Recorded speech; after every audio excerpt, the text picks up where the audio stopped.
You guys saw the inside of a water heater that's fairly new. Now this one's 20 years old. We're going to cut this one open and look inside, expecting to see more calcium buildup, a lot more wear and tear on this one. But let's get inside and take a look.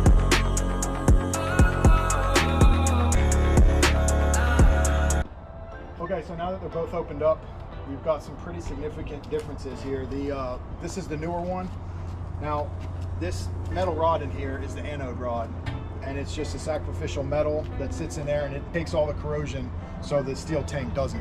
So you can see this one's brand new. Well, not brand new, it sat in water for a couple months. But that's what it's supposed to look like right there. If we come over to the one that's 20 years old, we've got nothing left but not quite sure, calcium buildup on a string. And then I'm going to tilt this heater forward so you can see the bottom. Look at all that calcium buildup. And as far as in the bottom of this one, you've got nothing. It's basically clean. And then your elements, you know, these are basically trash. So it's pretty obvious what happens over time. Calcium buildup is the biggest thing. And then, you know, you have that anode rod. Once that thing's gone, that's the sacrificial metal. That's going to start eating away at your tank.